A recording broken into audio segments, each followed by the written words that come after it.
Hello everyone, কেমন আছো তোমরা সবাই? আশা করছি সবাই খুব ভালো আছো। হোপফুলি স্পেশালস 26 বলে একটা মুভি দেখে থাকবে, যেখানে অক্ষয় কুমার, অনুপম খের এরা সিবিআই এজেন্ট হিসেবে সেজে কারুর বাড়িতে রেড করে এবং সেখান থেকে বহু জিনিস নিয়ে ফেরার হয়েছে।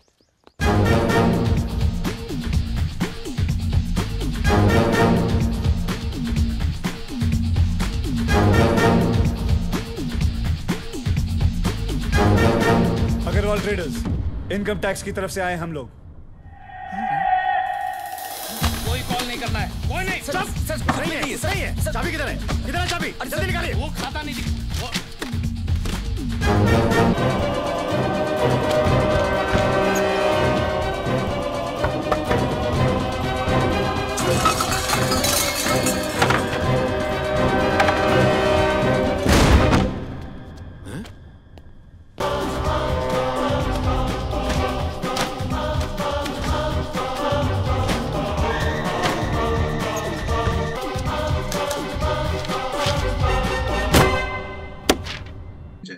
এই সেম রকমের ঘটনা কিন্তু ঘটছে এবং দেখতে পাচ্ছ নিউজে কিন্তু দেখাচ্ছে এইচডিএফসি অ্যাকাউন্ট থেকে 85 লাখ টাকা তুলে নেওয়া হয়েছে একজন রিটায়ার্ড অফিসারের অ্যাকাউন্ট থেকে। এবং সেটা কিভাবে করা হয়েছে সেটা কিন্তু ফেক সিবিআই সেজে। তো ডিটেলসে ভিডিওটার মাধ্যমে ডিসকাস করব। ভিডিওটা ভালো লাগলে লাইক করে দিও, চ্যানেলটাতে নতুন হয়ে থাকলে সাবস্ক্রাইব করতে ভুলো না, আর এরকম ইন্টারেস্টিং ভিডিওগুলোকে বন্ধুদের সঙ্গে শেয়ার করতে ভুলো না।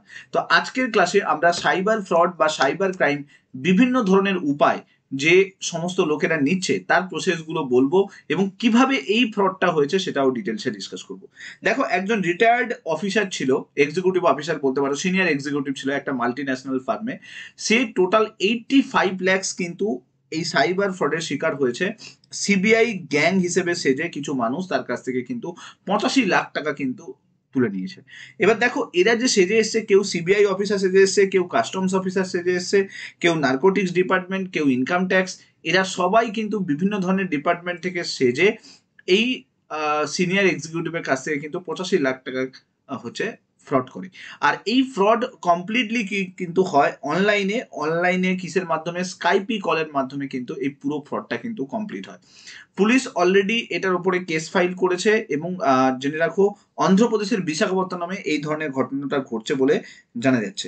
এখন যেটা ব্যাপার, যে কিভাবে এই ধরনের ফ্রড হতে পারে, যেখানে ব্যাংক থেকে 85 লাখ টাকা ডাইরেক্ট চলে যাচ্ছে আর ব্যাংক নিজে জানতে পারছে না। দেখো, বেসিক্যালি কি হয়েছে, এরা এরা কি করে, ওই সিনিয়র এক্সিকিউটিভ যে মাল্টি ন্যাশনাল ফার্মের যে সিনিয়র এক্সিকিউটিভ রয়েছে তাকে কল করে, যে ভিকটিম বেসিক্যালি তাকে কল করে বলে যে আপনার নামে এই ধরনের অ্যালিগেশন আছে, আপনি আপনার এগেনস্টে রেড হতে পারে, এই সমস্ত কিছু হতে পারে, তো আপনার অ্যাকাউন্টকে ফ্রিজ করে দেওয়া হবে।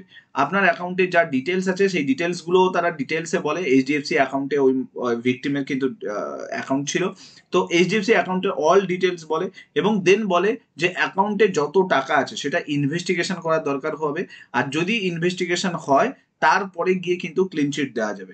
এবং এরা বিভিন্ন ধরনের কনস্পিরেসিও করতে থাকে। এরা কি করে, একে অপরকে কল করতে থাকে, সিনিয়রকে, যে জুনিয়র ছিল সে সিনিয়রকে কল করতে থাকে, দিয়ে বলে যে ঠিক আছে, একটা কাজ করা যাক, এইচডিএফসি অ্যাকাউন্টে যে টাকাটা রয়েছে সেই টাকাটাকে আপনি একটা কাজ করুন, একটা চেকে ওটা এইচডিএফসি ব্যাংকে জমা করে দিন, দেন চেকটাকে ভেরিফাই করে আমরা ইনভেস্টিগেট করে নেব। আর ওই মানুষটা ভয় পেয়ে যায়, ভিকটিমটা ভয় পেয়ে যায় এবং সে ডিরেক্টলি চলে যায় এইচডিএফসি অ্যাকাউন্টে এবং এইচডিএফসি ব্যাংকে গিয়ে ওই 85 ল্যাক্সের একটা চেক কিন্তু ইস্যু করে দেয়। এখানে তোমরা দেখতেই পাচ্ছ 85 লাখ টাকার একটা চেক ইস্যু করে এবং এই যে 85 লাখ টাকার চেকটা ইস্যু করে, দেন সেই চেকটা নিয়ে এইচডিএফসি ব্যাংকে কিন্তু, মনে রেখে দাও, এইচডিএফসি ব্যাংকে ওই যারা ফ্রড করছিল যারা, তারা কি করে, রানা গার্মেন্টস নামে একটা কোম্পানির নামে সেই পুরো 85 লাখ টাকা কিন্তু ডিপোজিট করে।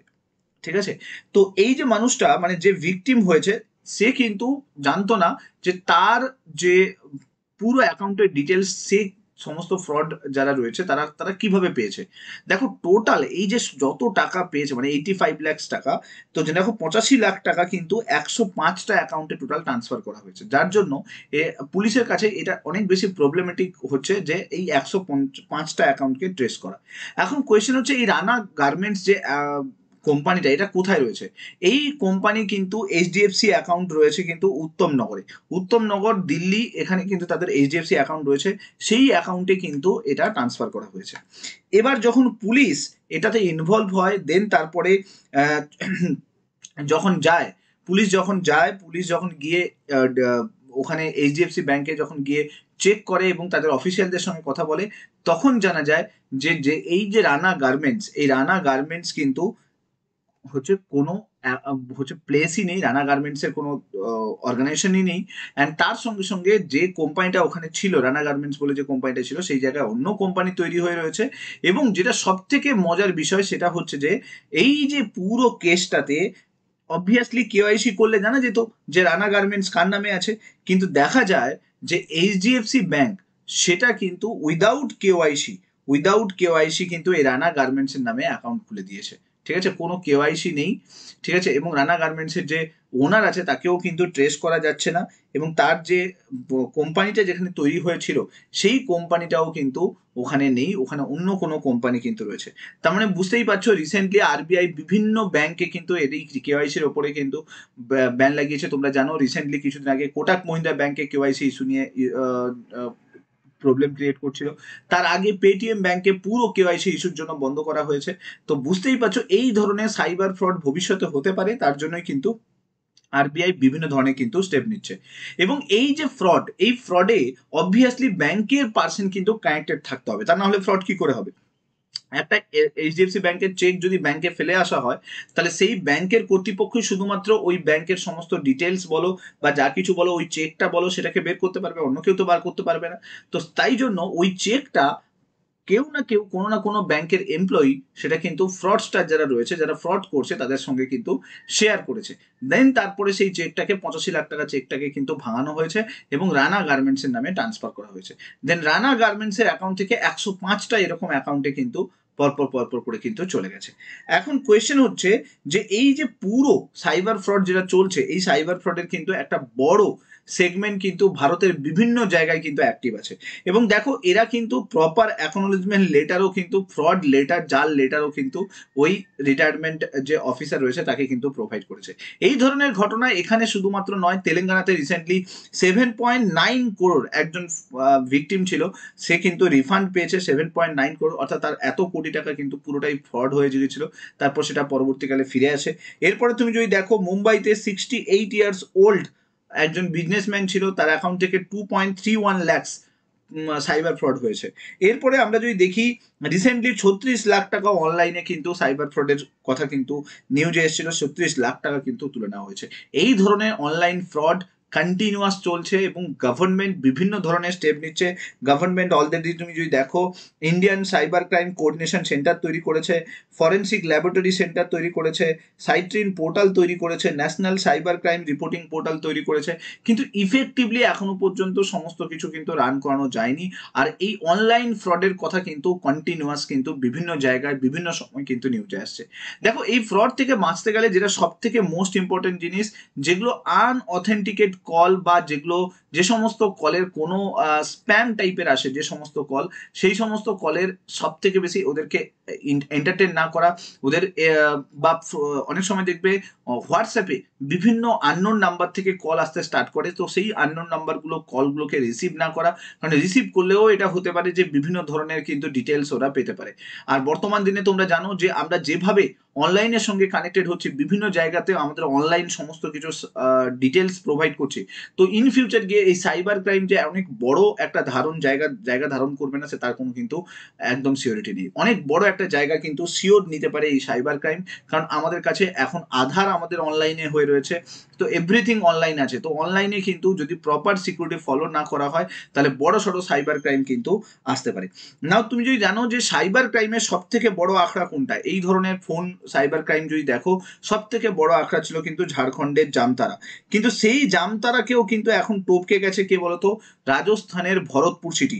ভরতপুর যে জায়গাটা না, সেই জায়গাটাতে এখন বলতে পারো যে ইন্ডিয়ার টপ 10 সিটি ক্যাটাগরিতে ভরতপুর কিন্তু সব থেকে সাইবার ফ্রডের হটস্পট হিসেবে দেখা হচ্ছে।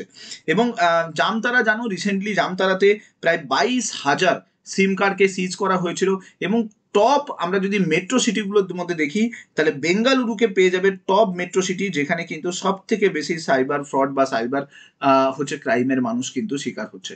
সো হোপফুলি বুঝতে পারলে যে ভিডিওটার মাধ্যমে যে সাইবার ফ্রড কিভাবে হচ্ছে, সাইবার ক্রাইম কিভাবে হচ্ছে, এই ধরনের ঘটনা বারবার ঘটছে। So be aware for that, এবং সবাইকে অ্যাওয়ারও করো এইভাবে, যাতে কোনোভাবে আননোন কল বা আননোন জিনিসগুলোর সঙ্গে কানেক্টেড না হয়। ইমেল হোক, মেসেজ হোক, যা কিছু হোক, তাতে সাইবার ফ্রড বা সাইবার ক্রাইম হওয়ার কিন্তু চান্স থাকবে।